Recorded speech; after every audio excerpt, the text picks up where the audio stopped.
कांग्रेस दल तरफ कांग्रेस नेता मान तरफ बारंबार बारंबार एवं निजे पंडित नेहरू द्वारा मध्य तांकु अपमानित करा जाइछि एवं सेथिपाई मु निश्चित भावरे दाबी रखुछि जे कांग्रेस दल सर्वप्रथमे जो बाबा साहेब भीमराव आंबेडकर को जेभली भाव में अतीतर बहुत अपमानित करिसंती से निजे कांग्रेस दल सर्वप्रथमे क्षमा मागिबा उचित एवं से क्षमा मध्य मागु विशेष करिकी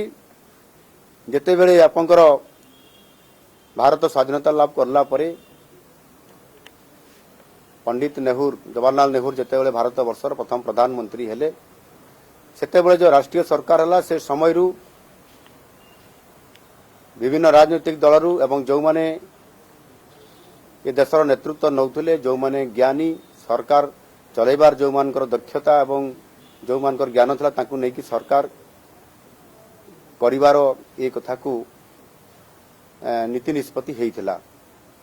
एवं सबुठारू ज्ञानी एवं अधिक ज्ञान अर्जन करिथिबा तथा शिल्प एवं विशेष करके अर्थनैतिक दृष्टिकोण स्वतंत्र भाव में ज्ञान प्राप्त होता डॉक्टर बाबा साहेब आंबेडकर को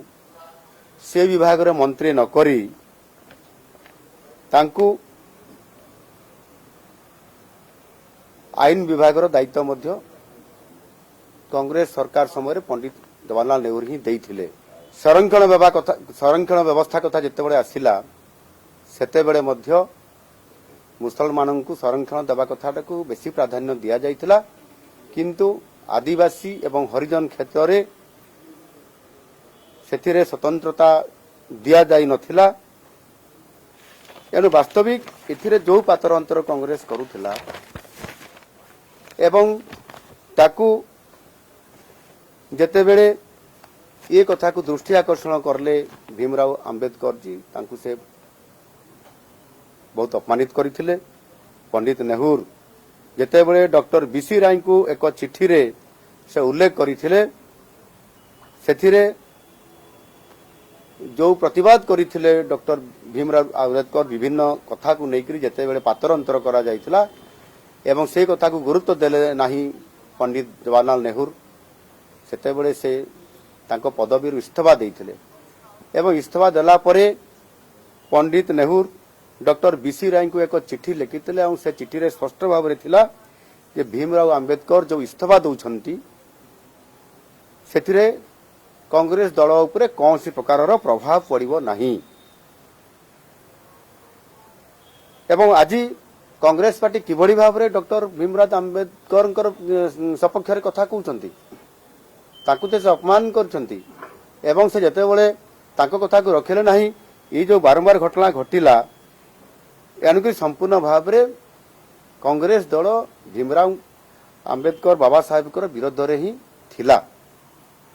1952 लोकसभा निर्वाचन रे एवं 1954 निर्वाचन रे बाबा साहेब आंबेडकर जेतेबेले निर्वाचन रे लड़ुतले तांको विरोध रे कांग्रेस लड़ुतला तांको विरोध रे कैंडिडेट भी देइतला एवं सेथिरे निजे मध्य तांको हरैया पई निजे पंडित जवाहरलाल नेहरू तांको विरोध रे प्रचार भी करुथिले बाबा साहेब आंबेडकर को परास्त करिवा पई अपरपेक्ष जदि आमे देखिबा ताले भारतीय जनता पार्टी रो जेतेबेले हमर सर्वोच्च नेतृवृंद बाबा साहेब को जन्मस्थान मध्य प्रदेश रो जेतेबेले तांकर मध्य प्रदेश से जेतेबेले तांकर स्मारकी सेठी प्रतिष्ठा करा गला प्रधानमंत्री स्वर्गत अटल बिहारी वाजपेयी ताकू उद्घाटन करथिले एवं दिल्ली रे मध्य जेतेबेले आंबेडकर केंद्र एक प्रतिष्ठा करागला सेतेबेले मध्य आजिर यशस्वी प्रधानमंत्री नरेंद्र मोदी जी ताकू सेथिरे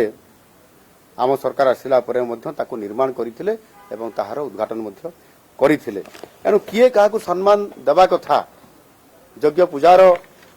अधिकारी जी ताकू सम्मान देबा भारतीय जनता पार्टी केबे पछाई नाही ये बाबारे निरंतर भावरे करुथिले एनु इथिरे संपूर्ण भावरे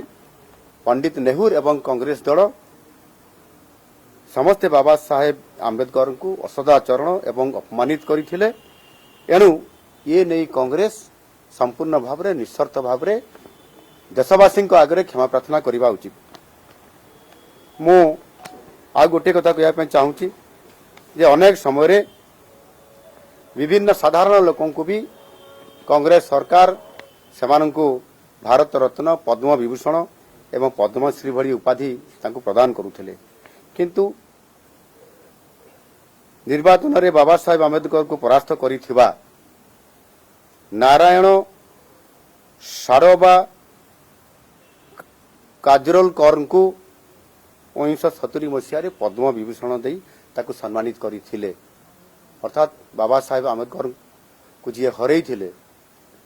से लोक पद्म विभूषण पुरस्कार पाइबे। ई प्रकार कांग्रेस सरकार विचित्र नीति आमे आज देखिया पाई पाउछंती एवं किबड़ी भाबरे जड़े भारत वर्षर श्रेष्ठ व्यक्तित्व को तांकु किबड़ी भाबरे से अपमानित करछंती। ए कथा मु आज कहया पाई एठी गणमाध्यम रे मध्ये चाहूछि। एणु आज निश्चित भाव में एक कथा मुझे कहवाई चाहिए जे विगत जो घटना घटिला ताकू एक राजनैतिक चक्रांत करी गृहमंत्री अमित शाहर जो भाषण एक छोट विवृत्ति को नहीं जेभली भाव में ताकू विकृत करिसंती सेतिरे भारतवासी भल भाव जानिछंती जे अमित शाहर आभिमुख्य कौन एवं भारतीय जनता पार्टी आभिमुख्य कौन अच्छी एवं किभली भाव में क्या सम्मान दि जाए से कथा भारतीय जनता पार्टी बेस ताकू भल भाव में जना अछि। वास्तव में राहुल गांधी एवं तांको दल जो माने बाबा साहेबंकर प्रति जो अतीत जो करा जाइथबा अपमान रो कलंक को जो माने बहन करुछंती आउ सेथि पई राहुल गांधी से सबु जो ड्रामाबाजी करुछंती से ड्रामाबाजी को से बंद करंतु एवं सुस्थ भावरे से निजर जो जेभली भावरे से इथिरे दल सहित सारा भारतीय लोक माननकु बाबा साहेब आंबेडकर जेभली भावरे से अतीत रे विकृत करुथबा से दलर नेतृत्व नौथबा सेथिरे से क्षांत रहंतु एवं संपूर्ण भावरे ये जो नाटकबाजी करुछंती तांकु सेथिरु से क्षांत रहंतु। निश्चित भावरे ये कथा लोक माने आगामी दिन रे मध्य